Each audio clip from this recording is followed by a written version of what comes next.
Welcome back. Warangal ఉప ఎన్నికలో తెరాస విజయభేరి మోగించింది. ప్రతిపక్షాల తాలూకా బలహీనత ఎంతటి విజయానికి కారణమైన ఒక రకమైన విశ్లేషణ రాబోతుండగా ఇది ప్రభుత్వానికి పాజిటివ్ ఓటు అయిన టీఆర్ఎస్ అంటుంది.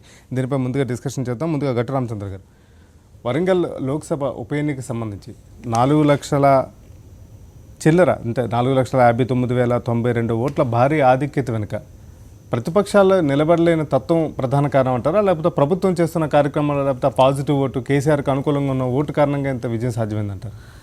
రాష్ట్రం ఏర్పడ్డ తర్వాత వచ్చిన 1-2 ఉప ఎన్నికలలో ఇది కూడా ఒక ఎన్నిక. దీనికి ప్రజలు ఏం కోరుకుంటున్నారంటే, కొత్తగా రాష్ట్రం ఏర్పడ్డది, కొత్తగా ప్రభుత్వం వచ్చింది, ఉద్యమ నేత ముఖ్యమంత్రిగా వచ్చాడు కాబట్టి ఒక నమ్మకం ప్రజల్లో ఖచ్చితంగా ఉంటుంది.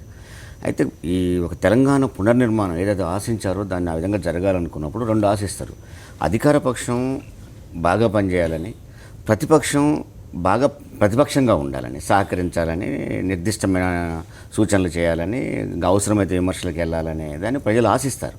ఇక్కడ జరిగింది ఏంటి అంటే, కంప్లీట్గా ప్రతిపక్షాలు నెగిటివ్ ఓటు మీద ఆధారపడ్డాయి. ప్రభుత్వం నెగిటివ్ ఓటు ఉంది, ప్రభుత్వం నెగిటివ్ ఓటు, నెగిటివ్ ఓటు అనే ఒక 2 పత్రికలు సృష్టిస్తే దాని మీద ఆధారపడి నెగిటివ్ ఓటు మీద ఆధారపడ్డారు. కంప్లీట్గా కేసీఆర్ కానీ, ప్రభుత్వం కానీ, టీఆర్ఎస్ పార్టీ కానీ పాజిటివ్ ఓటు మీద ఆధారపడ్డది. మేము ఏం చెప్పాము, ఏం చేస్తాం, ఏం చేస్తున్నాం, భవిష్యత్తులో ఏం చేస్తాం, ఇంతవరకు చెప్పడానికి ప్రయత్నం చేస్తాం. అంటే పాజిటివ్ ఓటు మీద ఆధారపడ్డప్పుడు ప్రజలు ప్రభుత్వాన్ని నమ్మారు తప్ప ప్రతిపక్షాలు వేసిన నెగిటివ్ ఓటు మీద నమ్మలేదు. అంటే ఇప్పటికైనా ప్రతిపక్షాలు చేయాల్సింది ఏంటంటే, ఇప్పటికిప్పుడే నెగిటివ్ రాదు. వచ్చి 16 నెలలు 17 నెలలు కాలేదు, ఇప్పటికిప్పుడే ఆ నెగిటివ్ రాదు. వచ్చిన నెగిటివ్ని పెద్దగా సూచించుకొని భ్రమల్లోకి పోయి తీవ్రమైన నెగిటివ్ ఓటు మీద ఆధారపడ్డారు. వాళ్ళు కూడా పాజిటివ్ ఓటు మీద ఆధారపడి ఉంటే ఈ విధంగా ఇంకొంచెం ఓటు పెరిగి ఉండేది. కానీ బట్ రైతుల ఆత్మహత్యలు, కరువు అనేవి ప్రభుత్వానికి ప్రతిబంధకాలు అయినప్పటికీ కూడా అది పెద్ద ఈ ఓటింగ్ ప్రక్రియకి అది పెద్ద ఆటంకం కాదని ఒక అన్ని కాదు. అది రైతుల ఆత్మహత్యలు ఇవన్నీ ఉన్నమాట వాస్తవం. ప్రభుత్వం కూడా ఉన్నాయి కాబట్టి 6 లక్షల రూపాయలు ప్రకటించింది. కానీ ఇక్కడ పరిస్థితి ఏంటంటే, ఈ ఆత్మహత్యలకు కారణం ఈ ప్రభుత్వం కాదు అని ప్రజల్లో కూడా ఉన్నది. ఈ ఆత్మహత్యలకు, వ్యవసాయ రంగానికి ఈ స్థితిగతులు రావడానికి కారణాలన్నీ గత ప్రభుత్వాల కానించి వ్యవస్థ ఇలా వచ్చిందనే పాయింట్ ఉంది. పరిష్కారం చేస్తాడనే నమ్మకం ఉంది. అడుగులు అలా పడుతున్నప్పుడు ఒక 2 ఏళ్ళు 3 ఏళ్ళు పోయి చేయలేకపోతే వ్యతిరేకత వస్తుంది తప్ప ఇప్పుడు చేస్తారనే నమ్మకమే ఉంటుంది. ఈ చేస్తారని నమ్మకం ఉన్నదాన్ని ఇప్పటికే చేయలేదని మీకు ఉదాహరణ చెబుతాను. అసెంబ్లీ స్టార్ట్ అయిన తర్వాత ఆయన ముఖ్యమంత్రిగా ప్రమాణ స్వీకారం చేసిన 5-6 రోజులకే ఆయన దిష్టిబొమ్మలు తగలబెట్టారు. అది ఎట్లా సాధ్యమవుతుంది అంటే, ఎంత తొందర అనమాట. అసహనం, నేను అధికారాన్ని దిగిపోయాను కాబట్టి అర్జెంట్గా నాకు అధికారం కావాలి, ఈ అసహనం ప్రజలలో ఒక అసహ్యాన్ని సృష్టిస్తుంది తప్ప పాజిటివ్గా రాదు. అందుకని ఇక్కడ కేసీఆర్ చెప్తున్నది ఏంటంటే, ఆయన మాటల్లో నమ్మకాన్ని ప్రజలు ఉన్నారు కాబట్టి ప్రజలు ఆ విధంగా నమ్ముతున్నారని ఉంది. కొన్నాళ్ళు పోయినాక ఆ నిజంగానే కనుక వ్యతిరేకత ఉంటే, వ్యతిరేకతకు తగ్గట్టుగా ప్రతిపక్షాలు చేస్తుంటే వేరుగా ఉంటుంది. కేవలం ఒక 2 పత్రికలు సృష్టించాయి అట్లా వ్యతిరేకత అని, దాన్ని పెద్దగా చూడటం ప్రారంభించారు. నెగిటివ్ ఓటు మీద ఆధారపడ్డ వాళ్ళు ఏమో బలహీనపడ్డారు, పాజిటివ్ ఓటు మీద ఆధారపడ్డ వాళ్ళు బలపడ్డారు. ఇది జరిగింది. ఓకే, వైజాగ్ నుంచి రామకోటి గారు బీజేపీ నేత లైన్లో సిద్ధంగా ఉన్నారు. రామకోటి గారు, ఈ వరంగల్ ఉప ఎన్నిక ఫలితానికి సంబంధించి మీ అభిప్రాయం ఏంటి, మీ అనాలిసిస్ ఏంటి? అనేక చోట్ల నిన్న వరంగల్ అనే ప్రాంతంలో కాకుండా మధ్యప్రదేశ్ లాంటి చోట్ల కూడా బీజేపీ ఓటమి చెందాల్సిన పరిస్థితి వచ్చింది. దీని పట్ల మీ అభిప్రాయం ఏంటి? మీ హవా తగ్గిందంటారా? మీ గాలి హిమాలయాలను తాకి మళ్ళీ వేరే తీసుకుపోయిందంటారా? ఏం లేదండి, ఇది ప్రజల్లో ఉన్నటువంటి ఇవాళ వరంగల్ గురించి ఏదైతే వాళ్ళు యొక్క ఇచ్చినటువంటి దాన్ని స్వాగతిస్తున్నాం. కారణం ఏంటంటే, వాళ్ళు చేసింది కేసీఆర్ గారు మళ్ళీ అక్కడికి వెళ్ళి అవసరమైతే నేను కనుక చేయలేని పరిస్థితి వస్తే రాళ్లతో కొట్టండి అని ఒక రాష్ట్ర ముఖ్యమంత్రి దగ్గర నుండి చెప్పడం. అదేవిధంగా అక్కడ ఉన్నటువంటి ఈ రామచంద్ర గారు చెప్పినట్టుగానే అధికారంలో ఒక 16 నెలల్లో ఉన్నటువంటి ఇదేమీ లేదు. రెండోది ఏంటంటే, మీరు మధ్యప్రదేశ్ విషయంలో చెప్పినప్పుడు అక్కడ ఉన్నటువంటి నేత మరణించిన తర్వాత అది పాజిటివ్ ఓట్ అవుతుందని అనుకున్నారు. కానీ గంట 85,000 ఓట్లతో ఓడిపోవటం బాధాకరమైనటువంటి విషయమే. భారతీయ జనతా పార్టీ హవా తగ్గలేదు. ఎందుకంటే దేశంలో చేసేటువంటి సంస్కరణలకి ఒక్కోసారి ఎదురుగాలి వీచే సందర్భాలు ఎదురవుతూ ఉంటాయి. ఈ 18 నెలల్లో చేసినటువంటి మంచి కార్యక్రమాలు, చాలా మంచి కార్యక్రమాలు దేశంలో ముందుకెళ్తున్నాయి. ఈ ఇళ్ల సందర్భంలో ఒక్కొక్కసారి ఇబ్బందికరమైన వాతావరణం ఉంటుంది. దీనికి ప్రజల్లో ఇది వస్తుంది. ఎందుకంటే అవినీతి వద్దు అని అనుకుంటే ఒక చోట ఇప్పుడు యాక్చువల్గా ఢిల్లీ ఎన్నికల్లో ఎందుకు ఓడిపోయారు అనే విషయం కనుక చెబితే కనుక, ఢిల్లీ ఎన్నికల్లో ఓడిపోయిన దానికి కారణం ఏంటి అంటే, అక్కడ సమయానికి ఉద్యోగస్తులు రమ్మంటే 8 లక్షల మంది ఉద్యోగస్తులు కుటుంబాలు గవర్నమెంట్కి యాంటీగా ఓటు వేయడం జరిగింది. అదేవిధంగా మీరు కనుక అదర్ కార్నర్లో కనుక మనం కనుక చూస్తే కనుక బీహార్లో చూస్తే ఉన్నటువంటి ప్రతిపక్షాలు అన్నీ ఏకమయ్యి, దాదాపుగా 25 సంవత్సరాల నుంచి దూరంగా ఉన్నటువంటి ప్రతిపక్షాలు అన్నీ ఏకమయ్యి ఎంతైతే కానీ మోడీని ఎదుర్కోలేమనే పరిస్థితిలో ఎదుర్కొన్నాయి. ఈ విధానాన్ని ఏంటంటే ప్రజల్లోకి వెళ్తున్నాయి. ఏంటంటే ఎక్కడ ఏదో జరగట్లేదు, ఏదో ఇబ్బందికరమైన పరిస్థితి అని జనాలు అనుకుంటున్నారు తప్పితే, మోడీ చేసే సంస్కరణ వల్ల దేశానికి ఉపయోగం జరుగుతుంది, ఎటువంటి ఇబ్బంది లేదు. భారతీయ జనతా పార్టీ రాబోయే రోజుల్లో మరిన్ని సంస్కరణలు చేస్తుంది. మాకు అధికారమే ముఖ్యం కాదు, ప్రజల యొక్క క్షేమం ముఖ్యం. ఏదైతే చెప్పి అధికారంలోకి వచ్చామో అవన్నీ నెరవేర్చడానికి మోడీ కృతనిశ్చయంతో ఉన్నారు. కాబట్టి దీనికి ఏదో ఒక సీటు పోవటమో లేకపోతే ఒక సీటు రావటమో లేదా ఒక ఉప ఎన్నిక జరిగిన స్థానంలో మనం పోటీ చేయడం అనేది రాజకీయ పార్టీగా మన యొక్క బాధ్యత. గెలుస్తారా గెలవరా అనే దాని గురించి కాదు. ఇవాళ ఎవరైతే తెలంగాణలో ఉన్నటువంటి వాళ్ళు ఇచ్చినటువంటి తీర్పు ఏదైతే ఉందో దాన్ని స్వాగతిస్తున్నాం. మంచి కార్యక్రమాలు జరిగినప్పుడు తప్పకుండా ఆయనకి 6 లక్షల మంది తప్పకుండా చేకూర్చారంటే ఆయన మీద నమ్మకం కలిగి ఉన్నారు. 10 లక్షల ఓట్లలో 6,50,959 ఓట్లు వచ్చినాయంటే గ్రేట్ విధంగానే మనం చెప్పుకొని చంద్రశేఖరరావు గారి యొక్క నాయకత్వాన్ని రెడీ చేస్తున్నారు. ఆయన పని చేయకపోతే ఆయన చెబుతున్నాడు రాళ్లతో రెడీగా ఉండండి అని. కాబట్టి ఈ కార్యక్రమాన్ని తప్పకుండా స్వాగతిస్తున్నాం. రామకోటి గారు, నీతిగా నిజాయితీగా పరిపాలన చేయాలనుకున్నప్పుడు ఈ ఎన్నికల సందర్భాల్లో కొన్నిసార్లు ఇబ్బందులు వస్తాయని మీరు చెప్తున్నారు. అవునండి. నేను అనేది ఏంటంటే ఒకటి బీజేపీ వాళ్ళు అంటే ఎవరైనా ఏ పార్టీ అని ఎన్నికల తర్వాత సమీక్ష చేసుకోవడం అనేది, తప్పులు సరి చేసుకోవడం, భవిష్యత్తులో తప్పులు జరిగితే సరి చేసుకోవడం అనేది ఓడిపోయినా గెలిచినా ఇద్దరికి వర్తిస్తుంది. గెలిచినంత మాత్రాన గర్వపడాల్సిన అవసరం లేదు, గెలుపు ఓటములు సహజంగా ఉంటాయి. నేను అనే పాయింట్ ఏంటంటే తెలంగాణ ఉద్యమంలో టీఆర్ఎస్ తర్వాత బీజేపీ కూడా ఆ మోతాదులో ప్రయత్నం చేసింది. లోకల్ బీజేపీని తక్కువ పట్టాల్సిన అవసరం లేదు, ఖచ్చితంగా తెలంగాణ ఉద్యమంలో బాగా పనిచేసింది. కానీ ఆ పనిచేసిన స్పిరిట్ ప్రజల్లో చూపెట్టకుండా తెలుగుదేశం పార్టీతో కలిసిపోవడం వల్ల ఈ వ్యతిరేకత పెరిగిందనే విషయాన్ని ఇప్పటికి కూడా సమీక్ష చేసుకోకపోతే బీజేపీ తప్పు చేసినట్టు అవుతుంది. నేను ఎందుకంటున్నానంటే ఆ మాట కూడా మీరు చూశారు.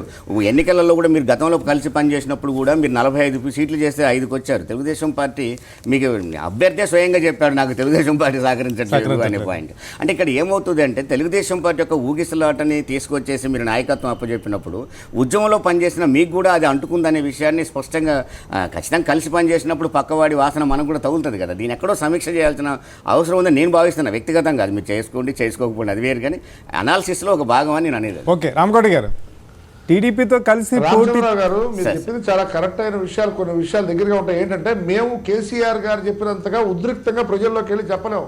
తెలంగాణ నా ఒక ఒపీనియన్గా తీసుకుని ఆయన తెలంగాణని ఒక దీని కింద చేసి ప్రజలను ఉద్రిక్త వాతావరణంలో తీసుకెళ్లి వాళ్ళ యొక్క మనోభావాలతో చేసుకుంటారు. ఇప్పుడు ఏంటంటే ప్రజల కోసం ఏం చేయాలి? ఇప్పుడు తెలంగాణ ఉద్యమం జరుగుతున్న సందర్భంలో తెలంగాణలో ఉన్నటువంటి మా భారతీయ జనతా పార్టీ నాయకులు మేమంతా ఆంధ్రదేశంలో ఉన్నటువంటి నాయకులు అందరం కలిసినప్పుడు తెలంగాణ మా ప్రజల యొక్క ఆభిష్టం, దీన్ని ఎట్టి పరిస్థితుల్లో నెరవేర్చాలని దత్తాత్రేయ గారు ఆ రోజున ఒక ప్రధానమంత్రి అవుతున్నటువంటి మోడీ గారి దగ్గరికి ఎంత ఉద్రిక్త వాతావరణంలో వచ్చారంటే మేమంతా కలిసి దరిదాపుగా 25 సంవత్సరాలుగా ఆయన శిష్యులుగా ఉన్నటువంటి మేమందరం ఉన్నాం. ఆ రోజున ఆయన దగ్గరికి వెళ్తే ఆయన ఒక విధంగా కంటనీరు పెట్టినటువంటి పరిస్థితి ఏర్పాటు చేశారు. ఎట్టి పరిస్థితుల్లో తెలంగాణ మా అభిష్టం, మా ప్రజల యొక్క కోరిక, ఎట్టి పరిస్థితుల్లో తెలంగాణ రావాలి అనే విధానాన్ని తెలియజేశారు. అయితే ఏంటంటే ఇప్పుడు మీరు చెబుతున్న విధానంగా ఏంటంటే కేసీఆర్ చెప్పినట్టుగా మాటల మాంత్రికుడు అయినటువంటి కేసీఆర్ చెప్పినట్టుగా భారతీయ జనతా పార్టీ చేయదు. ప్రజలకు ఏం కావాలో దానికోసం ఆ రోజు కృషి చేశాం. మీరు చెప్పిన విధంగా తెలుగుదేశం పార్టీతో ఉంటే ఎన్డీఏలో ఎప్పుడైతే పార్ట్నర్స్గా ఉన్నటువంటి వ్యక్తులు ఉన్నారో ఆ వ్యక్తుల్ని ఒక ఎన్నిక ద్వారానో లేకపోతే ఒక ఓటమి దీని ద్వారానో మనం ఎట్టి పరిస్థితుల్లో చేసుకోవాల్సిన అవసరం లేదు. తెలుగుదేశం పార్టీకి ఉన్నటువంటి వాళ్ళ శక్తి వాళ్ళకు ఉంది. తెలుగుదేశం పార్టీ ఇవాళ ఉన్నటువంటి ఒక నిమిషం ఒక ఎన్నికలో ఓడిపోవడం వల్ల తెలుగుదేశాన్ని దూరం చేసుకోవడం అనే కార్యక్రమం లేదు.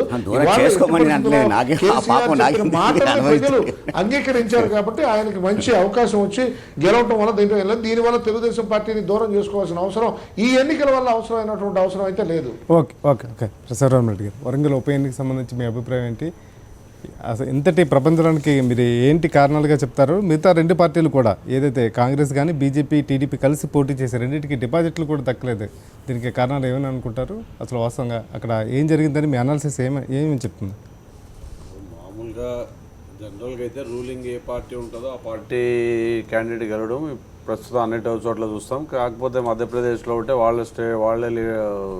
రూలింగ్లో ఉన్నప్పుడు కూడా వాళ్ళు ఓడిపోయిన, ఎందుకంటే బీజేపీ మీద హై ఎక్స్పెక్టేషన్స్ ఉన్నాయి. ప్రతి వాళ్ళకి మోడీ గారు వస్తే అయిపోతుంది, మనం ఇంక 1 ఇయర్లో అది అయిపోతుంది ఇది అయిపోతుంది హై ఎక్స్పెక్టేషన్స్ ఉండడం వల్ల ఆ ఎక్స్పెక్టేషన్స్ వీళ్ళు రీచ్ కాకపోవడం వలన కొద్దిగా గొప్ప వాళ్ళకి ఎదురు దెబ్బ తగిలిన పరిస్థితి ఉంది. మన రామకోటయ్య గారు చెప్పినట్లు ఈయన కూడా ఎట్టి పరిస్థితుల్లో ఎందుకు ఓడిపోయాం అనేది కూడా ఆలోచన చేసుకోవాలి. ఆయన ఇంకో పాయింట్ కూడా చెప్పడం జరిగింది, మాకు గెలిపే ధ్యేయం కాదు సొసైటీ ధ్యేయము, గెలుపోవటంలో సహజం అన్నట్లు చెప్పడం జరిగింది. అంటే మేము సమాజానికి ఏదో చేయాలనుకున్నామంటే సీట్ని అంటే పెట్టుకొని మేము గెలవాలనే ధ్యేయంతోనే పనిచేయడం లేదు, సొసైటీ బాగా చేయాలని. అది చాలా కరెక్టే. ప్రతి వాళ్ళు సీట్ కోసమే పోరాడి లేనివన్నీ హామీలు ఇచ్చి సొసైటీని సమాజాన్ని అన్ని రకాలుగా ఇబ్బందులు పెట్టేదానికంటే సమాజాన్ని బాగు చేయడానికి వాళ్ళకి రాకపోయినా పర్వాలేదనే ఒక మంచి ఆలోచన, అది ఎవరైనా సమర్థించాల్సిన అవసరం ఉంది. కాకపోతే నిన్న కేసీఆర్ గారు రామకోటయ్య గారు చెప్పినట్లు మాటల గారడి చంద్రశేఖరరావు గారికి ఉంది. అట్ ద సేమ్ టైం ప్రస్తుత పరిస్థితుల్లో ఈ ఇన్ని పార్టీలు చెప్పినా కూడా ఆయన మీద అంత వ్యతిరేకత రాకపోవడానికి ఈ విత్తనాలు సీడు దాన్ని ఇన్ టైంలో ఇవ్వడం వల్ల ఎరువులు ఇబ్బంది లేకపోవడము, ఇవన్నీ గతంలో కొంచెం ఇబ్బంది పడిన విషయం వాస్తవమే. అట్ ద సేమ్ టైం ఒకటేసారి పెన్షన్ 200 నుంచి 1000 రూపాయలకు పోవడము, కొద్దో గొప్ప అప్పులు కూడా మాఫీ చేయడం, ఇవన్నీ కూడా పనిచేసి ఉంటాయి. ఇంకా దాంతోపాటు ఏం చెప్పేది 3 ఇయర్స్లో నేనేమి చేయకపోతే నన్ను రానియద్దు అనేది కూడా చెప్పడం జరిగింది. ఇంతమంది వ్యతిరేకత చెప్పినా ఆయనకి ధీటుగా చెప్పే నాయకుడు కూడా మిగిలిన పార్టీలో లేకపోవడం కూడా ఒక మైనస్ ఉండొచ్చు. అది కూడా ఒక ఎవరు కంపేర్ చేసేటప్పుడు ఆ లీడర్లకి సరైన లీడర్ కూడా ఒక ఆయన ఉంటే కంపేర్ చేస్తే తప్ప ఇది చేసుకునే పరిస్థితి లేదు. చంద్రశేఖరరావు గారు ఎట్లయినా కానీ కొంచెం అన్ని రకాలుగా కొంచెం మాటల గారడీ చేసే దాంట్లో ముందుంటాడు. ఎవరినైనా కానీ జిమ్మిక్లు కొట్టే దాంట్లో ముందుంటాడు. అట్ ద సేమ్ టైం చెయ్యాలనే తపంతో కూడా ముందుకు పోతున్నాడు. కాకపోతే ఆయన ఈ ఇంటర్వ్యూ లీడు ఎవరిని కలవడు అనేది ఒక చెడ్డ పేరు ఉంది, కానీ అది కూడా ఆయన సరి చేసుకుంటే భవిష్యత్తులో ఆయనకి ఇప్పుడు నేను అనేది ఏంటంటే వాస్తవం చెప్పిన దాంట్లో స్పష్టత ఉంది. కేసీఆర్ గారు ప్రజల్ని కన్విన్స్ చేయగలడు. ఈ విధంగా పనుల విషయం కూడా ముందుంటున్న విషయం దానికి మనం కూడా అంగీకరించవచ్చు. కానీ నేను అనేది ఏంటంటే ఒక విషయాన్ని స్పష్టంగా ఒక వ్యక్తి ఎప్పుడు చెప్తాడు అంటే అత్యధికంగా దాని మీద తనకు నమ్మకం ఉన్నప్పుడు. ఇక్కడ కాంగ్రెస్ కానీ బీజేపీ కానీ వాళ్ళు చెప్పడానికి ఛాన్స్ ఏంటి అంటే ఇప్పటిదాకా మీరు పరిపాలించాలి. అభ్యర్థుల ఎంపికే కాదు, తెలుగుదేశం పార్టీ కానీ కాంగ్రెస్ పార్టీ కానీ ఇక్కడ పరిపాలించిన వాళ్ళు మీ పాలనను చూశారు. చూసేటప్పుడు ఏమవుతుంది, మీరు చెప్పలేకపోతున్నారు, గట్టిగా చెప్పలేకపోవడానికి మేము చేసామని మీరు ఎందుకు చేయలేరు, మా పథకం అప్పుడు అమలైంది ఇప్పుడు ఎందుకు కావట్లేదు, మా పథకం ఎందుకు తీసేశారు, ఇలాంటివన్నీ చెప్పడానికి వీళ్ళ దగ్గర ఏమి లేవు. ప్రతి రంగంలో కూడా పనిలోకి వెళ్తున్నప్పుడు స్పష్టంగా ఇక్కడ నిర్దిష్టంగా ఉన్న వ్యతిరేకతను పెద్దగా చూశారు తప్ప 1-2 వ్యతిరేకత రాకుండా ఎక్కడ జవహర్లాల్ నెహ్రూ మీద పోటీ చేస్తేనే 15,000 ఓట్లు వచ్చినాయి.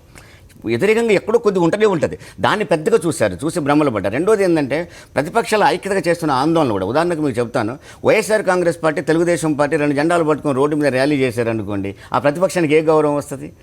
రాదక్కడ. ఏమవుతుందంటే ఒక ఈ అనూహ్యమైన జరుగుతున్న ఈ పరిణామాలు పెద్దగా వ్యతిరేకత ఉన్నప్పుడు ఏ ప్రతిపక్షం ఎలా కలిసిపోయినా ప్రజలు ఆహ్వానిస్తారు. కానీ వ్యతిరేకత చిన్నగా ఉన్నప్పుడు 2 కలవని పార్టీలు కలిసాయనుకోని రోడ్డు మీద, అది ప్రజలలో మంచిని తీసుకురాదు. అంటే ఇలాంటివన్నీ ప్రతిపక్షాలు తొందరపడి అసహనంతో అర్జెంటుగా ఏదో చేయాలన్న తపనతో చేసింది, అది వ్యతిరేకతకు దారితీసింది.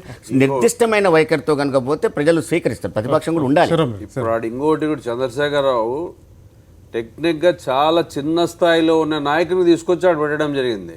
సర్వే సత్యనారాయణ గారు వేరే ఏరియా, లోకల్ క్యాండిడేట్ కూడా కాదు, స్థానికత అనేది కూడా కొంచెం డెఫినెట్గా ఆలోచిస్తారు ఎవరైనా కానీ. అలాంటి పరిస్థితుల్లో పేదవాడు అని చెప్పడం కూడా జరిగింది. అతి సామాన్యమైన కార్యకర్తకు నేను ఇచ్చాను. సర్వే సత్యనారాయణ గారు ఆల్రెడీ